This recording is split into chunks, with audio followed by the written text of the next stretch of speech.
capítulo 4, y vamos a compartir los versículos 18 al 20. Hechos capítulo 4, versículos 18 al 20. Y ahora sí van a tener que estar al alba con el apuntar, porque nuestras pantallas no están funcionando. Pero, ¿qué es lo que realmente importa? ¿Saben? Tal vez hubiéramos cancelado el servicio porque las pantallas no están funcionando. ¿Ah? ¿Qué clase de discípulos nos diría Jesús que somos si por las pantallas que no están funcionando no hacemos el servicio de hoy y ya mandamos a arreglarlas, y cuando ya las pantallas estén funcionando, ya otra vez iniciamos a alabar al Rey de Reyes y Señor de Señores? Imagínate tú. Hechos capítulo 4, versículos 18 al 20 dicen lo siguiente: y llamándolos les intimaron que en ninguna manera hablasen ni enseñasen en el nombre de Jesús. Mas Pedro y Juan respondieron diciéndoles: juzgad si es justo delante de Dios obedecer a vosotros antes que a Dios, porque no podemos dejar de decir lo que hemos visto y oído. El título del mensaje hoy es hacen la voluntad de Dios. Y todo este mes hemos estado hablando sobre verdaderos discípulos. Los verdaderos discípulos del Señor Jesús hacen la voluntad de Dios. Eso fue lo que Jesús en carne y hueso vino a enseñarnos, a darnos ejemplo a seguir en cuanto a hacer la voluntad de Dios. No hay excusa alguna por la cual nosotros podemos decir que no podemos realizar la voluntad de Dios en nuestras vidas. Se nos ha dado la fe, ¿sí? La fe nos ha llegado porque la misericordia de Dios ha sido derramada en nuestros corazones. Se nos ha dado la fe, se nos ha dado el Espíritu Santo, el cual nos lleva a la verdad y la verdad absoluta, la cual nos hace libres. Tenemos todo lo que necesitamos, tenemos la palabra de Dios de principio a fin y tenemos toda sabiduría en su palabra y en su Espíritu Santo. Así es que no hay excusa por la cual nosotros podemos decir: no puedo realizar la voluntad de Dios en mi vida. Vez tras vez les he recordado, o nos hemos recordado, que cada uno de nosotros tenemos un llamado específico dentro del cuerpo de Cristo. Unos somos mano, otros somos pie, otros somos pierna, otros somos lengua, otros somos nariz, otros somos uña, y algunos de nosotros tal vez hasta la mugre entre las uñas. Pero algo somos en el cuerpo de Cristo. Dios nos ha llamado a hacer ese algo, y ese algo que nosotros desarrollamos en el cuerpo de Cristo es importante para Dios. Tal vez nosotros no le miramos que es significativo. Tal vez nosotros miramos que lo que yo hago en el cuerpo de Cristo realmente no importa, sale sobrando. Si llego o no llego, da igual. Nos equivocamos. Nos equivocamos. Así como nosotros, los seres humanos inteligentes que somos, pensamos que las hormigas solamente son un fastidio en la faz de la tierra.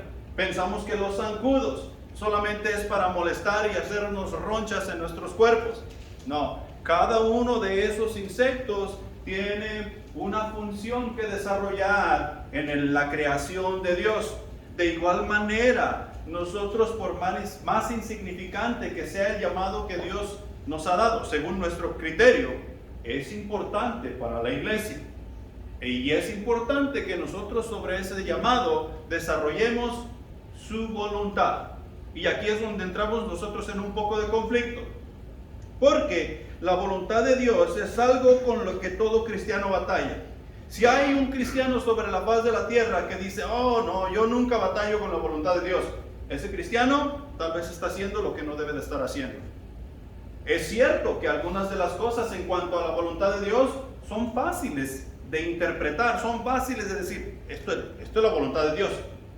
Pero hay otras cosas con las cuales nosotros vamos a batallar durante nuestro caminar. que no vamos realmente a entender o a saber a ciencia cierta si eso es la voluntad de Dios, si esto es la voluntad de Dios, si aquello es la voluntad de Dios. Vamos a batallar con eso, y ahí es donde tú y yo necesitamos meternos con el Señor, necesitamos doblar rodilla y dejar que el Señor nos impregne con su Espíritu Santo y nos sature con su sabiduría para nosotros hacer la mejor decisión posible, no basado en nuestro criterio, no basado en nuestra sabiduría, no basado en mi experiencia, sino basado en la palabra de Dios, la cual me da el entendimiento necesario para yo poder seguir viviendo haciendo la voluntad de Dios.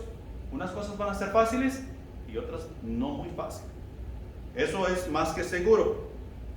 Es importante conocer la voluntad de Dios. Jesús dijo en Marcos 3:35, porque todo aquel que hace la voluntad de Dios, ese es mi hermano, esa es mi hermana, esa es mi madre y ese es mi padre y esa es mi familia.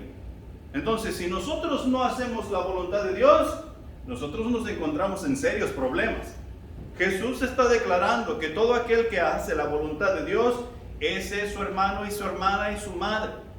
Porque en esta ocasión llegaron ahí y le dijeron, hey, tu mamá y tus hermanos te buscan allá afuera, quieren hablar contigo. ¿Qué estaba haciendo Jesús? Jesús estaba desarrollando la voluntad del Padre. Y esto da a entender que tal vez su mamá y sus hermanos no estaban en la reunión donde se estaba llevando a cabo la voluntad del Padre. Nosotros debemos tener más o menos el mismo pensar cuando se trata de la voluntad de Dios, si no es que el mismo pensar. En Mateo capítulo 21, versículos 28 al 32, encontramos la parábola de los dos hijos. No tienen que ir ahí a esto va a ser rapidito en cuanto a la introducción. Encontramos la parábola de los dos hijos. Jesús reprende a los jefes de los sacerdotes y los ancianos por no haber hecho la voluntad del Padre. Y mira, aquí en esta parábola, si quieres apúntala y tú la puedes ir y leer en tu casa y la puedes estudiar. Pero Jesús te está reprendiendo a los encargados de la ley, a los sacerdotes, a los escribas, a los que estaban encargados de enseñar al pueblo, y les está exhortando, les está reprendiendo por no hacer la voluntad de Dios. Y en cuanto a estos pasajes se refieren, lo que está especificando en cuanto a la voluntad de Dios es que no se arrepintieron y no creyeron. Si nosotros no creemos y no llegamos al arrepentimiento, si la iglesia no se arrepiente y llega al conocimiento de Dios, ¿qué estamos haciendo?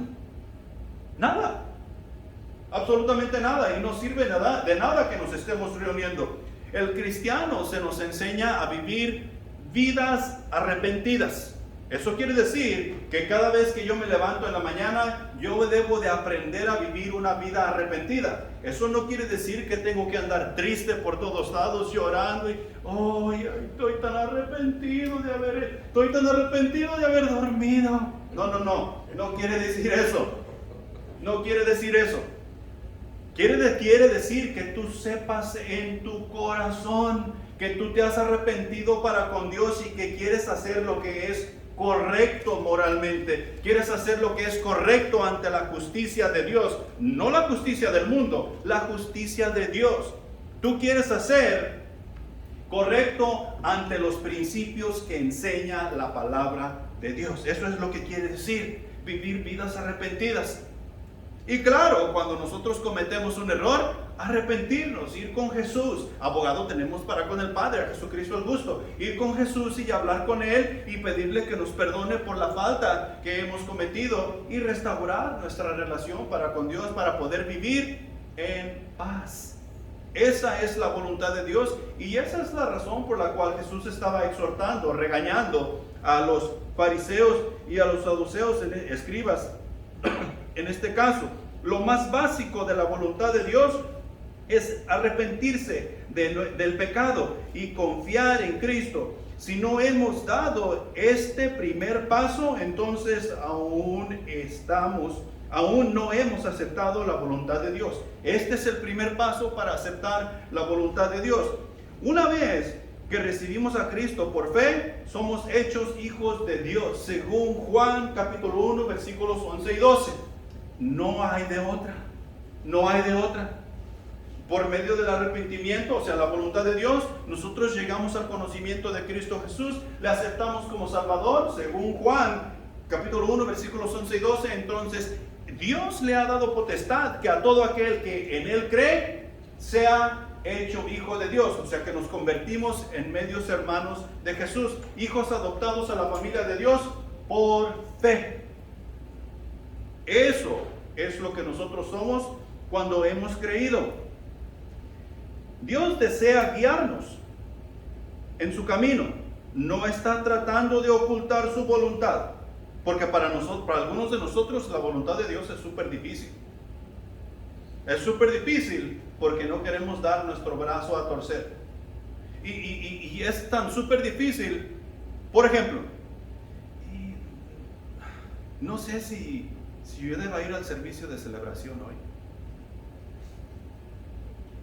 Eso es lo más básico que existe. Si tú has aceptado a Jesucristo como tu Salvador, tú debes estar celebrando a Jesucristo cuando su cuerpo está celebrando a Jesucristo. Híjole, pero es que yo ya estoy acostumbrado a levantarme tarde. ¿Por qué no hacen el servicio en la tarde y así para poder yo dormir temprano? ¿Sabes que Jesús no vino a ajustar a Dios al mundo, sino que vino a ajustar el mundo a Dios?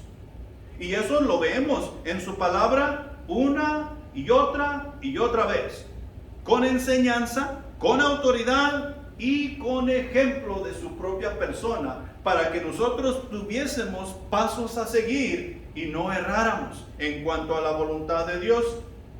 Dios quiere revelarnos su voluntad porque quiere que sigamos las pisadas de Jesús. Él quiere revelar su voluntad y nos da ejemplos de ello. Ahí en 1 de Tesalonicenses capítulo 5 versículo 18 nos dice lo siguiente: dad gracias a Dios en todo, porque esta es la voluntad de Dios para vosotros en Cristo Jesús. ¿Por qué es que debemos de dar gracias? ¿Por lo bueno? ¿Por lo que a mí me gusta? ¿Cuando me va bien? No, nosotros debemos de dar gracias a Dios en todo. En todo. ¿Sí? Tuve un accidente y estoy en el hospital. ¿Qué debo hacer? Debo de dar gracias. Debo de dar gracias. Yo tenía una cita a donde ir y se me ponchó una llanta y no pude llegar a mi cita. ¿Qué debo hacer? Dar gracias. Nosotros no tenemos la costumbre de dar gracias en esas ocasiones. ¿Qué es lo que hacemos? Nos enojamos, hacemos berrinche y medio. Y por si fuera poco, algunos de nosotros nos enojamos con Dios y le reclamamos: Dios, ¿qué te pasa? Tú ya sabías que yo tenía esa cita. Dios, ¿por qué caí al hospital? Yo siempre te he servido, he estado en tu servicio, hago mi cuaderno espiritual y tuve ese accidente y ahora voy a perder 2 semanas de trabajo porque estoy en el hospital o me metieron a la cárcel, qué sé yo. Pero no damos gracias por ese tipo de cosas. Únicamente damos gracias cuando nuestros hijos sacan buenos grados en la escuela, cuando nos dan un aumento en el trabajo, cuando nosotros tuvimos una buena semana. Entonces sí damos gracias. No, Dios dice que su voluntad es que nosotros demos gracias a Dios en todo, por todo. Esta es su voluntad en Cristo Jesús y eso es algo que nosotros necesitamos aprender a hacer. Primera de Pedro capítulo 2 versículos 15 dice: porque esta es la voluntad de Dios, que haciendo bien hagáis callar la ignorancia de los hombres insensatos. ¿Qué es lo que queremos hacer con los hombres insensatos? ¿Ah? Nosotros queremos ocupar un par de guardaespaldas y traerlos con nosotros que están adiestrados en el pleito, que saben usar armas y todo eso. Y cuando el hombre insensato viene y nos hace unas caras o nos hace un berrinche, ¿qué les decimos nosotros a nuestros guardaespaldas que traemos con nosotros? Hey, cállame a este tipo. Eso es lo que queremos hacer. Y algunos de nosotros lo queremos hacer nosotros mismos. Nosotros mismos queremos callar la ignorancia que nos está confrontando. ¿Y qué dice Dios? ¿Cómo es que nosotros vamos a callar la ignorancia? haciendo el bien, haciendo el bien, haciendo lo que es moralmente correcto. Claro está que nosotros, y vamos a ver ahorita en un ratito en el mensaje, nosotros vamos a tener que pararnos por lo que es correcto, venga lo que venga. Eso es lo que hizo Jesús. Jesús se paró por lo que era correcto. Dios Padre mandó a Jesús a morir por nuestros pecados, y era voluntario. Jesús dijo, yo voy. En cualquier momento de la trayectoria de Jesús camino a la cruz, Jesús pudo haber dicho, ¿sabes qué? Estos son muy cabezones, yo no voy a morir por ellos. Pero no lo hizo. ¿Sabes por qué? Porque el hecho de que Jesús muriera en la cruz por nuestros pecados era la voluntad del Padre, no la de Él. Él nos lo hace bien claro allá en el jardín, cuando estaba hablando con su Padre antes de ir a la cruz. Que no se haga mi voluntad, sino que se haga la tuya. Y eso es ejemplo para nosotros. Nosotros debemos de callar al insensato haciendo el bien. Primera de Tesalonicenses capítulo 4 versículo 3. Pues la voluntad de Dios es vuestra santificación, que os apartéis de fornicación. La voluntad de Dios es que tú y yo vivamos en santidad. Y la única manera que vamos a vivir en santidad es instruyéndonos en la palabra de Dios diariamente. Adivina cómo se llama eso para nosotros. Cuaderno espiritual. Y no es hacerlo nomás por hacerlo. Nosotros necesitamos invertir ese tiempo con nuestro Señor. ¿Por qué? Porque se trata de santidad. Santidad no para nuestro Señor. Nuestro Señor ya es santo. Es santidad para nosotros. Nosotros somos los que necesitamos crecer en santidad, ser santificados cada día más, porque cada día más que pasa en Cristo Jesús nos acercamos más al día en que vamos a estar con Dios por la eternidad. La voluntad de Dios se puede conocer y demostrar. Algunos pensamos que no se puede conocer, es difícil conocer la voluntad de Dios. Romanos capítulo 12, versículo 2 nos dice, no os conforméis a este siglo, sino transformaos por medio de la renovación de vuestro entendimiento, para que comprobéis cuál sea la buena voluntad de Dios, agradable y perfecta. Este pasaje nos da una secuencia importante. El Hijo de Dios se niega a conformarse al mundo y por el contrario se deja transformar por el Espíritu. O sea que la corriente del mundo es fuerte. Y yo tenía un video para mostrárseles eso hoy. Y tenía otra ilustración también para enseñarles. Pero mira, es como si nosotros nos encontramos caminando por la calle. Y esto yo creo que lo miramos un poco en el centro de Houston, donde las personas van caminando por la calle y tú miras un gran número de personas y todos van en esta dirección y tú vienes de allá para acá y te encuentras a toda esta gente. ¿Tú crees que esta gente se va a hacer a un lado para que tú pases? No se van a hacer a un lado para que tú pases. Tú vas buscando pasar de ladito y haciéndote para acá y esquivando para tú también llegar a tu destino. Y así vamos, tú y yo en Cristo Jesús en contra de la corriente del mundo. Pero aquí no son 100 personas en las cuales vamos contra. Aquí son miles que tienen otra idea en cuanto a Dios, que tienen otra idea en cuanto a la moralidad, que tienen otra idea en cuanto a los valores que rigen nuestras vidas. Y si nosotros nos hacemos de ladito para esquivarlos, habrá otro que nos va a hacer el frente para empujarnos y tratar de hacernos que nosotros vayamos en la misma dirección en la cual ellos van. Y tú y yo no podemos ir con la corriente de este mundo. El versículo claramente dice, no os conforméis a este siglo, sino sean transformados por medio del Espíritu Santo que está trabajando en sus corazones y en sus mentes. Sean transformados. Y eso de transformar está hablando de santidad, está hablando de los principios de Dios, está hablando de la moralidad de Dios, está hablando de la voluntad de Dios para con sus hijos. Y eso somos tú y yo. No podemos dejarnos transformar por este mundo. Conformar, sino que ser transformados por el Espíritu Santo. Cuando su mente se renueva de acuerdo a las Escrituras, entonces puede conocer la perfecta voluntad de Dios.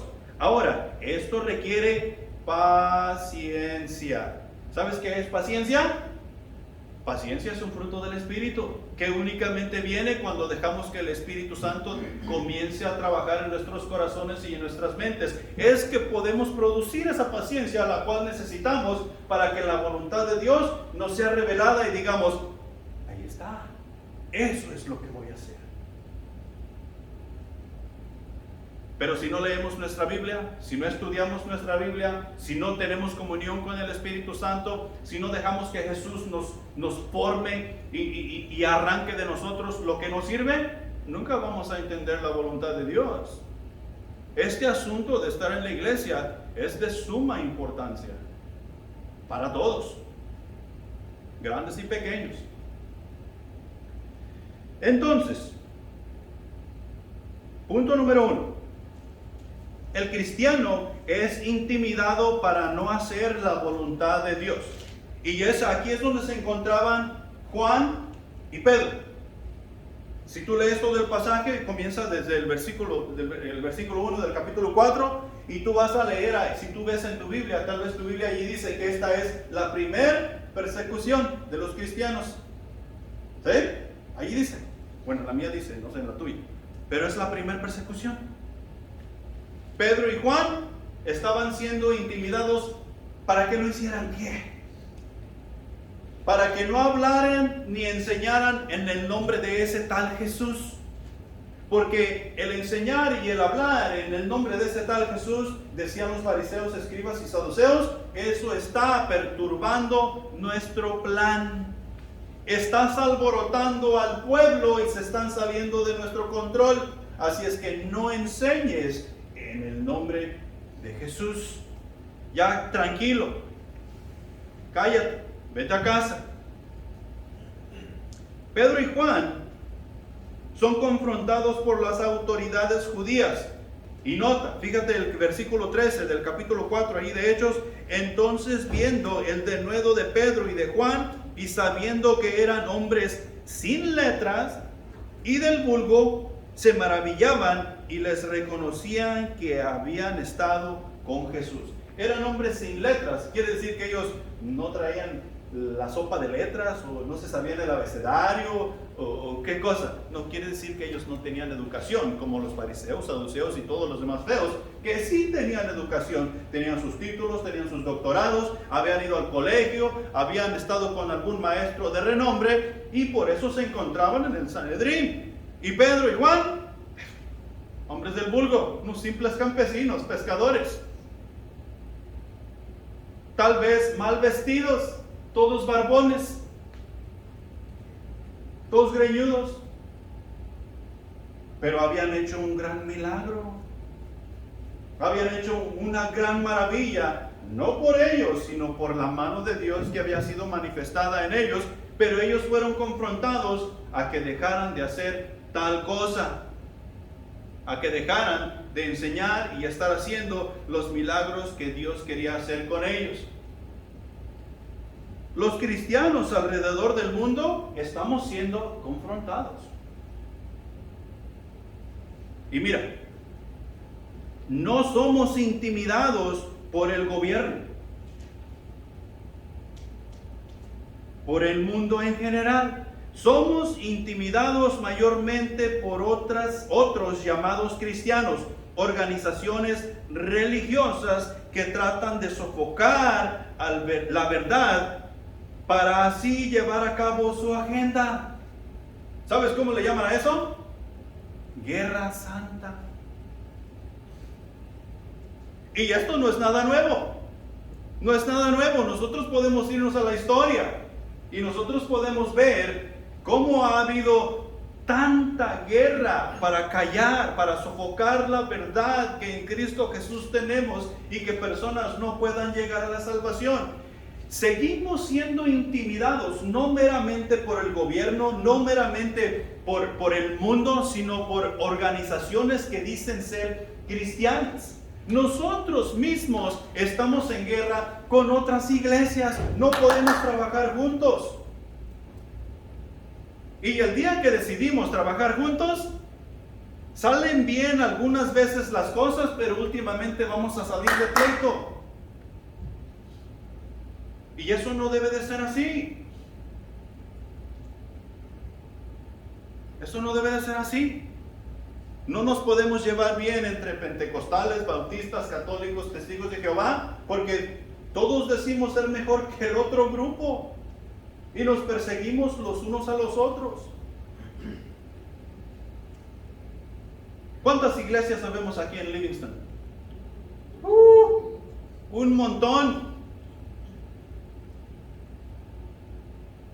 Mira, la realidad de las cosas es que si nosotros nos ponemos a trabajar, si nos pusiéramos a trabajar al 100% en la obra, si no tuviéramos que nosotros tener el trabajo secular y trabajáramos 100% en la obra, evangelizar, discipular y servir, no todas las almas serían para nosotros, no todos llegarían aquí. No daríamos basto en discipular a todos.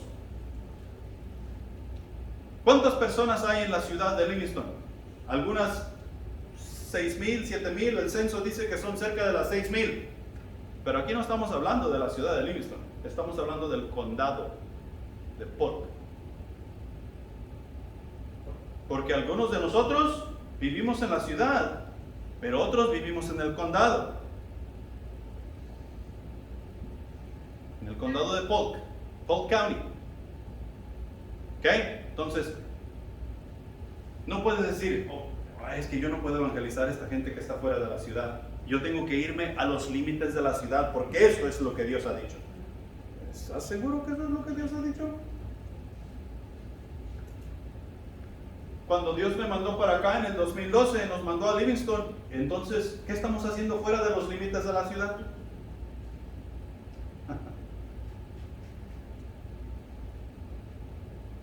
Nosotros debemos estar conscientes que si estamos predicando a Cristo Jesús, unos vamos a alcanzar a unos y otros vamos a alcanzar a otros. Tal vez no estamos totalmente de acuerdo en cuanto a las cosas de la iglesia, pero si la doctrina fundamental está bien, ¿son de Cristo o no son de Cristo? Son de Cristo.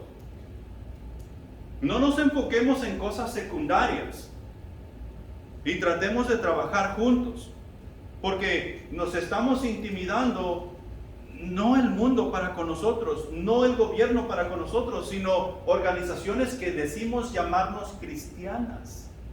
Y cuando nos estamos intimidando para no avanzar en el reino de Dios, eso no tiene nada de cristiano, nada, y no es nada nuevo. Los cristianos en nuestro entorno, o sea, hablando de la actualidad en cuanto a nosotros, no necesariamente alrededor del mundo, pero en nuestra área, los cristianos en nuestro entorno, ¿sabes que tenemos una nueva normalidad? En inglés se le llama the new norm, la nueva normalidad. ¿Y sabes cuál es esa normalidad? Y yo quería enseñarte esto por la pantalla, porque esta nueva normalidad es dictada, adivina por quién. Y tú estás pensando, es dictada tal vez por el obispo, el papa, o tal vez por un alto funcionario de la iglesia. No. La nueva norma para las identidades religiosas es dictada por el CDC. ¿Sabes quién es el CDC? Tú debes de saber quién es el CDC. El CDC es el que te dice, tú necesitas ponerte mascarilla si quieres estar en este lugar. Tú necesitas vacunarte. Ya tienes las 3 vacunas, 4 vacunas, 5 vacunas. Tú necesitas vacunarte, si no puedes trabajar. Tú necesitas hacer esto, tú necesitas hacer el otro. Tú necesitas guardar 6 pies de distancia entre una persona y otra. ¿Sabes qué? No se pueden abrazar, no se pueden saludar. Ustedes tienen que usar gel antibacterial cada 5 minutos, cada 6 minutos, cada media hora. Eso es el CDC. Y sabes, cada estado, en la nación donde nosotros vivimos, en Estados Unidos, cada estado tiene la suya. Estos tipos se han dado tiempo para redactar o escribir una nueva normalidad para cada estado según la jurisdicción de cada uno. Entonces, tú vas allí y tú encuentras la jurisdicción están por abecedario, Alaska, y allí yo me tuve que ir hasta abajo para encontrar la de Texas. Y está por Texas. Entonces, si nosotros no estamos cumpliendo con la nueva normalidad, ¿sabes qué estamos haciendo? Estamos violando la ley según su criterio. Gracias a Dios que nosotros no nos regimos por esa ley en su totalidad. ¿Por cuál ley nos regimos nosotros? La de Dios. Y no estoy echando la ley de la tierra a un lado. Pero tú y yo tenemos un trabajo que hacer. Se llama servir, evangelizar y discipular. Tenemos la voluntad de Dios que llevar a cabo. Y si nos regimos por esas reglas, no vamos a llevar la voluntad de Dios a cabo. Eso nos intimida, porque nosotros aquí la hemos tenido suave, la hemos tenido fácil, pero hay otros estados donde han metido personas a la cárcel y aún todavía están encarcelados, porque no hicieron caso o no obedecieron a la nueva normalidad. Y cuando nos vamos alrededor del mundo, hay personas que desaparecieron porque no obedecieron la nueva normalidad en su totalidad. Y no desaparecieron por arte de magia, las desaparecieron.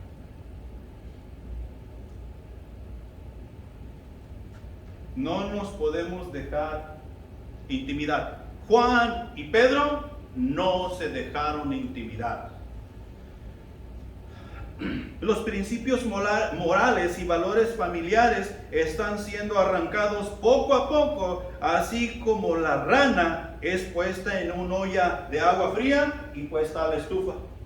Estábamos hablando de eso un poquito el viernes en la enseñanza con los muchachos. Y este es el ejemplo al cual llegamos, pues. Yo me acuerdo que cuando yo estaba allá por el cuarto grado, quinto grado, todos los días en la escuela, antes de comenzar el día escolar, nos parábamos al lado de nuestro pupitre, escritorio, como tú le quieras llamar, y orábamos. O sea que se oía por la bocina en toda la escuela, orábamos una pequeña oración para comenzar a hacer nuestro trabajo escolar y recitábamos la recitación a la bandera. Y la recitación a la bandera dice: una nación bajo la potestad de Dios. One nation under God. ¿Sí? Y estaba diciendo Jamie, hoy ya solamente nos paramos y alguien recita la recitación a la bandera, pero los estudiantes ya no dicen nada. Lo están recitando en su mente.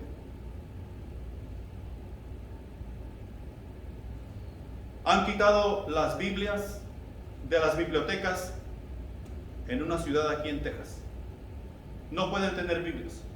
Todos los libros que enseñan algún tipo de doctrina han sido quitados de las bibliotecas. Aquí en Texas. Y en otros estados, no se diga. Han quitado cruces en lugares remotos, donde tú pasas por la carretera y miras una cruz allá y dices, eso es ofensivo, hay que quitarlo de allí, y los han quitado.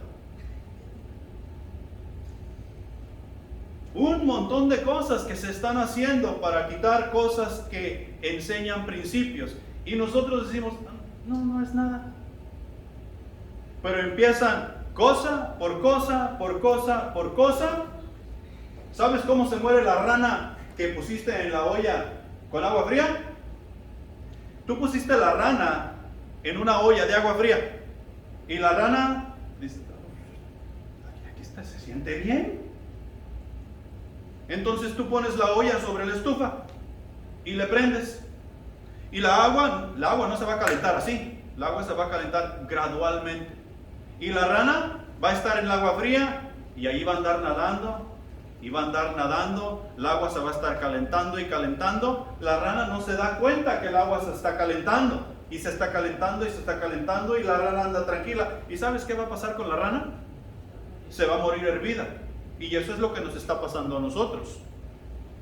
Que han quitado una cosita y nosotros no dijimos nada, dijimos, no, todavía lo podemos hacer. Han quitado otra, pues sí molesta, pero todavía lo hacemos.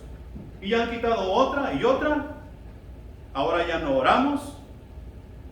Ahora ya no recitamos la recitación a la bandera, solamente la recitamos en nuestra mente, ya no es audible. ¿Qué es lo que va a seguir? Ya no lo van a hacer por la bocina, y como ya no lo hacíamos audible, ya no lo vamos a extrañar. Y vamos a decir, no, seguimos estando bien, estamos en la escuela, seguimos aprendiendo. Y vamos a morir, hervidos, como la rana. Y nos están intimidando de una manera que nosotros decimos, está bien, no me siento mal. Primera de Pedro capítulo 5 versículos 8 y 9 dicen lo siguiente: sed sobrios y velad, porque vuestro adversario el diablo, como un león rugiente, anda alrededor buscando a quien devorar, al cual resistid firmes en la fe, sabiendo que los mismos padecimientos se van cumpliendo en vuestros hermanos en todo el mundo. Velad, tú y yo debemos velar, tú y yo necesitamos estar sobrios y velar. Y cuando estamos sobrios y velar, nosotros tenemos que resistir la corriente de ese mundo. Quiere decir que nosotros nos tenemos que parar firmes y estar listos para pelear, porque necesitamos seguir adelante y no dejarnos intimidar. Lo cual nos lleva al segundo punto. Punto número 2. Es necesario pararnos firme por nuestras convicciones.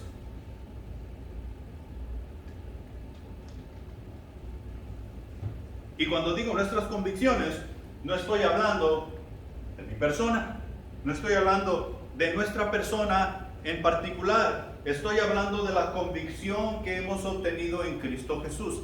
¿Quién yo soy en Cristo Jesús? ¿Qué es lo que Dios me ha dado a mí? ¿Qué es lo que Dios me ha dicho hacer a mí? ¿Qué es lo que como iglesia tú y yo necesitamos estar desarrollando, haciendo, dando ejemplo de esa convicción?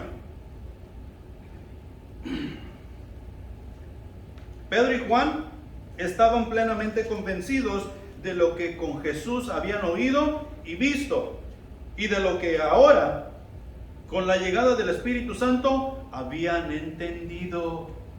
Era sumamente importante. Ellos se les aclaró. Jesús les dijo: cuando el Espíritu Santo venga, Él los llevará a toda la verdad, y la verdad os hará libres. Y cuando Pedro y Juan y los demás apóstoles estuvieron allí en la llegada del Espíritu Santo, es como si les hubieran echado un balde de agua fría y ellos hubieran dicho: ¡men! Ya la tengo, ya recapacité, ya sé qué es lo que debo hacer, ya sé cuál es la voluntad de Dios. Y fueron, hicieron y deshicieron y voltearon el mundo al revés con la iglesia en todo su furor. Y eso no ha cambiado. El plan de Dios no ha cambiado. Entonces, mira un poquito de lo que Pedro y Juan experimentaron, lo cual era su convicción para hacer lo que ahora estaban haciendo. Lo encontramos allá en Lucas capítulo 7, versículos 22 y 23. Viejo, ¿estás anotando? Lucas capítulo 7, versículos 22 y 23, y dice lo siguiente: y respondiendo Jesús les dijo: id y hacer saber a Juan lo que habéis visto y oído. Los ciegos ven, los cojos andan, los leprosos son limpiados, los sordos oyen, los muertos son resucitados, y a los pobres es anunciado el evangelio. Y bienaventurado es aquel que no haya tropiezo en mí. Los apóstoles Pedro y Juan andaban con Jesús cuando Jesús estaba haciendo todos estos milagros, y ellos anduvieron con Jesús en estos y muchos otros. Ellos vieron a los muertos ser resucitados, ellos vieron a los sordos ser sanados de su sordera, a los ciegos ser sanados de su ceguera. Ellos vieron un montón de milagros mientras ellos anduvieron con Jesús, y ellos hicieron un montón de milagros mientras ellos eran obedientes a lo que Jesús les mandaba hacer. Ellos sabían que el poder de Dios estaba en la voluntad del Padre. Ellos experimentaron todo esto a primera mano con Jesús. Y ahora, allí en el capítulo 2 de Hechos, versículo 41,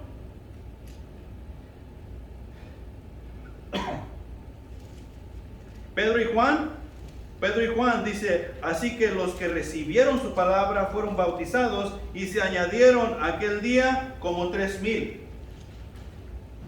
¿Se añadieron a qué? A la iglesia. Más de 3,000 personas aceptaron a Jesucristo como Salvador y fueron bautizados porque entendieron el mensaje del arrepentimiento y salvación, los cuales nos lleva a la salvación. ¿Quién predicó ese mensaje? Pedro. Había entendido lo que tenía que hacer. ¿Y sabes qué predicó? Predicó el arrepentimiento, lo cual nos lleva a Jesucristo. Lo que nosotros escuchamos la semana pasada en cuanto a entendiendo el Evangelio. Que tú y yo necesitamos arrepentirnos de nuestros pecados y reconocer que somos pecadores y aceptar que nuestra única salida de la muerte es Jesús. Eso fue lo que Pedro predicó. Pedro predicó ese mensaje y más de 3,000 personas aceptan el mensaje y dicen: men, ¿qué haremos? Que Pedro les dice: arrepiéntanse y sean bautizados en el nombre de Jesús. Men, eso era una maravilla. Nosotros, cuando viene una persona aquí y escucha el Evangelio y se salva, nosotros tenemos ganas de brincar. Imagínate 3,000 personas siendo salvas al mismo tiempo. Yo creo que nos daba un infarto. Y esas son las cosas de las cuales Pedro y Juan estaban convencidos, tenían convicción sobre esas cosas. Por lo consiguiente, no se iban a dejar intimidar, de no importar a quién fuera. Porque si tú miras, estamos hablando aquí de los religiosos de ese tiempo, de la autoridad. Estos sacerdotes, los fariseos y estos tipos tenían la autoridad de perderte, meterte en la cárcel y tirar la llave y olvidarse de ti. Tenían esa autoridad. Y Pedro y Juan: tú no vas a intimidarme. Yo estoy convencido de lo que Dios me ha mandado hacer. Yo sé que esta es la voluntad de Dios. Mira, Hechos capítulo 3, versículos del 1 al 8.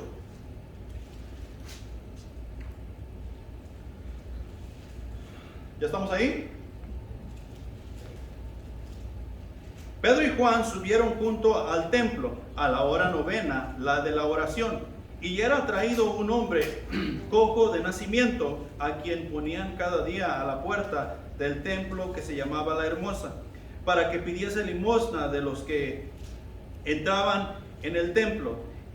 Cuando vio a Pedro y a Juan que iban a entrar en el templo, les rogaba que le diesen limosna.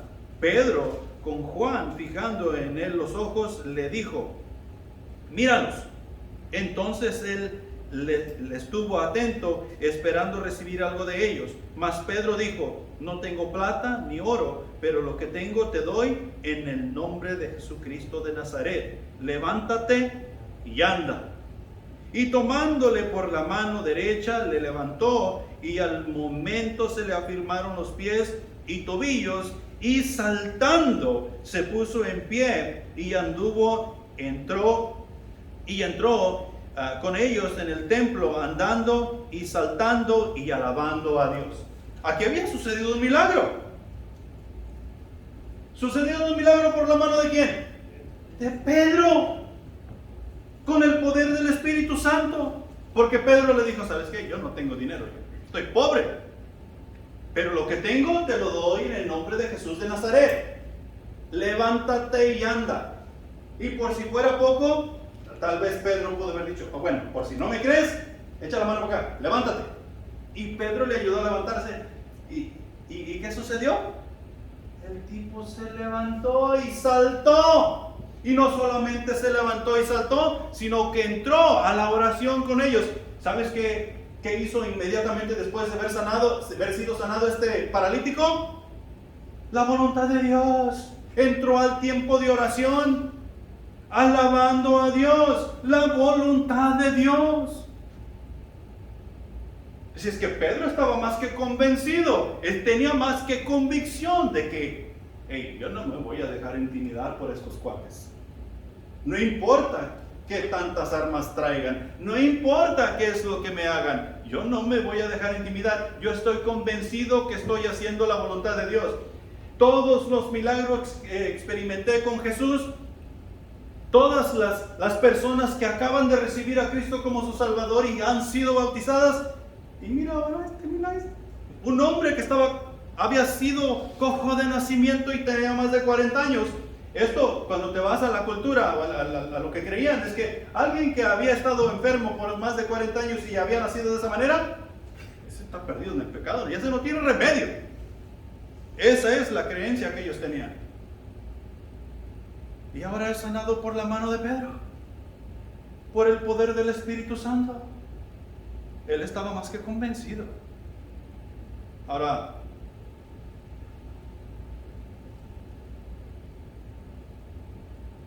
¿qué es lo que hemos tú y yo recibido del Señor? Nosotros hemos recibido fe en Cristo Jesús para hacer todas las cosas. Nosotros necesitamos fe para todo. Algunos de nosotros los cristianos decimos, no voy a molestar a Dios con esto. Está re fácil, esto yo lo puedo hacer. ¿Y sabes qué sucede cuando decimos ese tipo de cosas y hacemos las cosas nosotros? Lo echamos a perder, lo arruinamos, hacemos un desbarajuste. O como dijo por ahí alguien que ustedes conocen, una batea de babas. O sea, ¿por qué no sirve?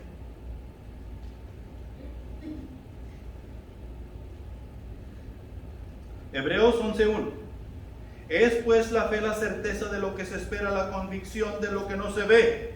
Nosotros tenemos que estar bien convencidos de que lo que hemos recibido, la fe que hemos recibido, viene de Dios. Y la única manera de estar bien convencidos es meter nuestras narices en la palabra de Dios y confirmar que la fe que tenemos viene de Jesucristo, viene de Dios y por obra del Espíritu Santo en cada uno de nuestros movimientos, por pequeño que sea o por grande que sea. Segunda de Corintios capítulo 5 versículo 7, porque por fe andamos, no por vista. ¿Va que sí, Magui? Por fe andamos, no por vista. Hay veces que tú y yo no queremos caminar por algún camino porque no podemos ver qué peligros hay o qué peligros no hay. Si es la voluntad de Dios, nosotros no necesitamos estar haciendo preguntas y solamente ir. Por fe andamos, no por vista. Romanos 3:9. Si confesares con tu boca que Jesús es el Señor y creyeres en tu corazón que Dios le levantó de los muertos, serás salvo. ¿Cómo es que obtenemos nosotros nuestra salvación? Por fe. Cuando yo confieso con mi boca que soy pecador y que Jesucristo murió y resucitó y fue levantado. Cuando yo creo en Él de esa manera, es que la salvación me es otorgada. El Espíritu Santo me es dado para vivir en mí por siempre. El Evangelio es el mensaje de las buenas nuevas de salvación, lo cual viene porque yo he aceptado a Jesucristo como Salvador. O sea, entonces yo empiezo a entender que el Evangelio es el mensaje de las buenas nuevas. Romanos 10:17. Así que la fe es por el oír y el oír es por la palabra de Dios. Si no escucho la palabra de Dios, entonces el Evangelio no tiene ningún sentido para mí. Y es simplemente un libro más que hay por ahí para que la gente se entretenga. Hebreos 11:6. Pero sin fe es imposible agradar a Dios, porque es necesario que el que se acerca a Dios crea que le hay y que es galardonador de los que le buscan. Sin fe no hay nada. No hay reino, no hay vida, no hay paz, no hay justicia, no hay absolutamente nada. Santiago 2:17, así también la fe, sin obras, es muerta. Tú y yo tenemos que obrar, tú y yo tenemos que trabajar, tú y yo tenemos que echar manos a la obra. Tenemos fe, creemos en Jesucristo, no nos vamos a dejar intimidar, estamos convencidos de lo que Dios nos ha dado es bueno, agradable y que nos va a cambiar nuestras vidas. Nosotros tenemos que echar manos a la obra. Y manos a la obra se nos ha enseñado en nuestras enseñanzas según Centro de Vida, que es servir, evangelizar y discipular, porque esa es la voluntad de Dios. Como creyentes, somos representantes del reino celestial. ¿Ok? Acuérdate que estamos hablando, es necesario pararnos firmes en nuestras convicciones. O sea que tenemos fe, hemos recibido salvación, hemos recibido vida eterna, hemos recibido un montón de cosas de parte de Dios. Y sabemos que sin fe no podemos hacer ninguna obra que valga la pena para con nuestro Dios. Ahora nos damos cuenta que somos embajadores del reino celestial. ¿Sabes qué quiere decir eso? A mí me cae mal. Cuando miro películas o miro series y luego los embajadores de otra nación que están aquí en Estados Unidos están haciendo atrocidades, están haciendo maldades, y aunque tú les pruebes que son culpables, no les puedes hacer nada, no los puedes arrestar. Y si acaso hay una orden de algún juez que tú les puedes arrestar, ¿sabes qué es lo que hacen? Ellos corren a la embajada porque ahí tienen inmunidad. Tienen inmunidad en sí, pero cuando ya tú tienes una orden que los puedes arrestar, entonces en la embajada, ellos tienen inmunidad, no les puedes hacer nada. ¿Sabes que tú y yo como embajadores del reino celestial tenemos inmunidad? Satanás no nos puede hacer nada.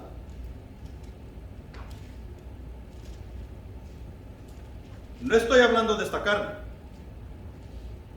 No estoy hablando de esta persona hermosa que tú miras ante ti. Fuerte, grande y fornido. No estoy hablando de esta persona. Estoy hablando del verdadero yo. Tiene inmunidad. Satanás no nos puede tocar. Porque el Espíritu Santo de Dios vive en nosotros. Y tú dices, ¿es cierto eso? ¿Es cierto que la palabra de Dios dice eso? Bueno, pues la palabra de Dios es nuestra fuente, ¿verdad? Mira, 2 de Corintios capítulo 5 versículo 20. Así que somos embajadores en el nombre de Cristo, como si Dios rogase por medio de nosotros, os rogamos en el nombre de Cristo, reconciliados con el mundo, con Dios, reconciliados con Dios. Ese es nuestro trabajo. Y para hacer eso nosotros tenemos inmunidad. El pecado no tiene potestad sobre nosotros. El pecado que nos encadenaba, el pecado que nos detenía, el pecado que nos tenía cautivos, ya no tiene potestad sobre nosotros. Y eso nos dice ahí en Romanos capítulo 6, versículo 14. El pecado no se enseñoreará de vosotros. O sea que ya no es tu señor, ya no es tu dueño.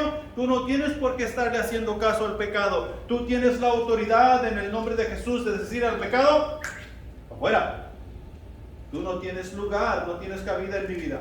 El pecado no se enseñoreará de vosotros. Tenemos inmunidad en contra del pecado. Pero tú y yo tenemos que pararnos firmes en nuestras convicciones.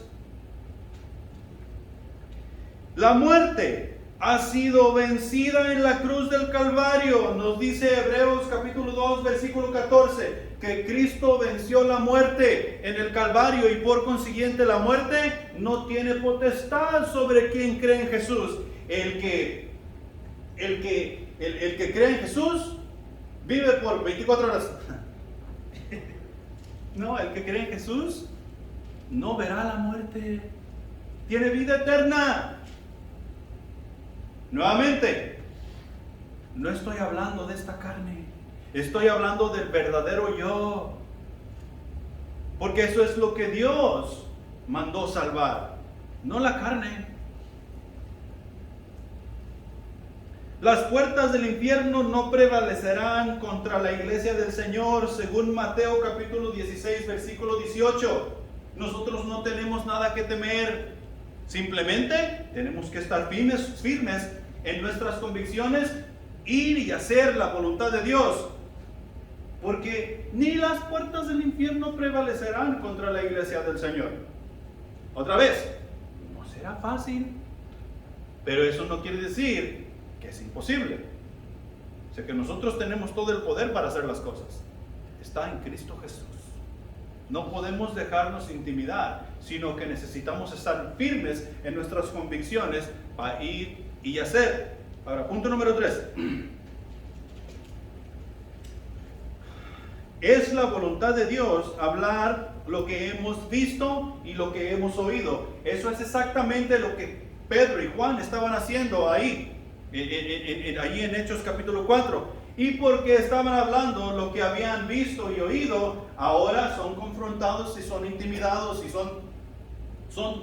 tratan de callarlos, de que no sigan enseñando en el nombre de Jesús. Lo que Pedro y Juan habían visto y oído es el poder de Dios en movimiento, sanando la enfermedad del pecado y salvando por gracia a todo aquel que cree. En Lucas capítulo 10, versículo 17, nos dice allá cuando Jesús mandó a los 70, y volvieron los 70 con gozo diciendo: Señor, aún los demonios se nos sujetan en tu nombre. Aún los demonios se nos sujetan. Miren, ellos desde entonces, cuando ellos eran obedientes a la voluntad de Dios, estaban haciendo grandes cosas. Y ahora, ellos solos, solamente con la dirección del Espíritu Santo, o sea, Jesús ya no estaba con ellos, estaban haciendo grandes cosas. Estaban hablando de lo que habían visto, de lo que habían oído y todas estas cosas, y las cosas estaban sucediendo para bien, para con la iglesia. En Hechos capítulo 4, versículos 10 al 12, encontramos allí algo bueno, bonito. Dice, y esto es Pedro hablando con los fariseos, con los religiosos, con la autoridad judía. Sea notorio a todos vosotros y a todo el pueblo de Israel, que en el nombre de Jesucristo de Nazaret, a quien vosotros crucificasteis, y a quien Dios resucitó de los muertos, por él está este hombre en vuestra presencia sano. Este Jesús es la piedra reprobada por vosotros los edificadores, la cual ha venido a ser la cabeza del ángulo. Y en ningún otro hay salvación, porque no hay otro nombre bajo el cielo dado a los hombres en quien podamos ser salvos. Este es Pedro hablando con las autoridades que fueron a intimidarlo y decirle: ¿sabes qué, Pedro? Juan, cállense, nos tienen hartos hablando en ese nombre de Jesús. Entonces Pedro dice: sea notorio, porque estaban preguntando ¿por qué ese hombre había sido sano? ¿Con qué autoridad Pedro y Juan habían sanado a ese hombre? Pues déjame decir, con la autoridad de Jesús de Nazaret, a quien tú crucificaste y mataste. Él ha venido a ser la piedra angular, la piedra que ustedes, los constructores, rechazaron. Por él es que este hombre aquí está parado en pie. Imagínate, antes no los mataron ahí, pero estaban haciendo una gran confrontación. Ellos estaban hablando lo que habían visto y oído. Exactamente, estaban predicando a Jesucristo. Ellos habían visto muchos milagros, ellos habían participado en muchos milagros que habían sido hechos, y simplemente estaban predicando el evangelio, porque ahí les dice: este Jesús que fue muerto, pero que también resucitó y está vivo, en su nombre es que hemos hecho esta sanidad. ¿Y tú y yo qué debemos predicar? Lo que la iglesia ha visto en la actualidad. Déjame preguntarte, ¿tu vida ha sido cambiada? desde que llegaste al conocimiento de Cristo Jesús? ¿Sabes cómo se dice? Amén. Mi vida ha sido cambiada desde que llegué al conocimiento de Cristo Jesús. ¿Han sucedido milagros en tu vida? Claro que sí han sucedido milagros en mi vida. Tal vez no milagros como este de ver un muerto resucitar o un cojo de nacimiento andar después de 40 años, pero sí han sucedido cosas que no podemos explicar por nuestra propia lengua de cómo es que sucedieron. Y la única explicación es que Dios lo ha hecho. Pero han sucedido cosas en nuestro medio. Y siguen sucediendo cosas en nuestro medio. No podemos entender cómo es que una persona puede llegar a la moralidad de Dios, o sea, conocer a Dios como su Salvador, simplemente porque tú le dices unas cuantas palabras. Jesús murió, Jesús resucitó y quiere tener una relación contigo. Le compartes el Evangelio y esa persona cambia su vida. Y si tú me dices que eso no es un milagro, mano, tú necesitas arrepentirte de tus pecados y venir a conocer a Cristo como tu Salvador. Los milagros siguen sucediendo en nuestro medio. Todo lo que tenemos que hacer es prestar atención todos los días. El hecho de que nosotros nos levantemos por la mañana es un milagro de Dios para poder seguir haciendo su voluntad. Muchas cosas suceden en nuestro medio. ¿Qué debemos hablar? Lo que hemos visto y oído. Y si eso no es suficiente, vete a la palabra de Dios. Ahí hay mucho que ver y hay mucho que oír de lo que tú y yo podemos seguir hablando. Ahora, en conclusión, como verdaderos discípulos de Jesús, del Señor Jesús, hacer la voluntad de Dios ha de ser nuestra prioridad en todo tiempo y en todo lugar. No hay otra cosa más importante que hacer que la voluntad de Dios. ¿Por qué? Porque es Dios viviendo en mí. Es Cristo viviendo en mí. Si yo no hago la voluntad de Dios, cuando Cristo vive en mí, estoy ensuciando su nombre. Estoy echando a perder lo que Dios quiere hacer con otra persona. Lo que tenemos que realizar es que la voluntad de Dios no está en nuestra naturaleza humana hacer. No es natural para el ser humano hacer la voluntad de Dios, sino en la naturaleza espiritual, la cual viene de Dios en su Espíritu Santo, quien ahora vive en todo aquel que cree. Es natural del Espíritu hacer la voluntad de Dios, y ahí es donde tú y yo tenemos que agarrarnos, tenemos que anclarnos al Espíritu Santo. Es donde tú y yo tenemos que arraigarnos para llevar a cabo su voluntad en nuestra vida todo el tiempo, porque no hay otra cosa más importante. Ahora recuerda, vamos a ser intimidados por todos lados, por el gobierno, por el mundo y por otros hermanos, supuestos hermanos en Cristo.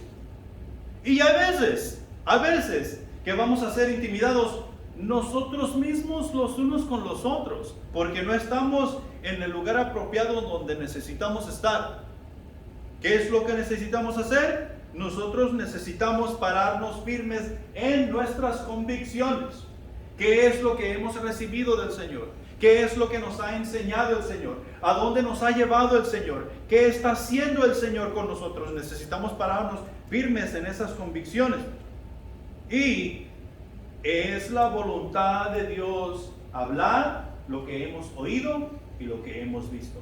No solamente en nuestro entorno con nuestra iglesia, eso lo vivimos nosotros, pero también todo lo que vemos y todo lo que oímos en su palabra de principio a fin. Amén. Si hacemos esas cosas y cuidamos de llevarlas a cabo, tú y yo vamos a ser muy victoriosos en cuanto a la voluntad de Dios. Y eso es lo que necesitamos hacer, porque de la voluntad de Dios es que tú y yo vivamos en santidad. Vénganse para acá, vamos a ver.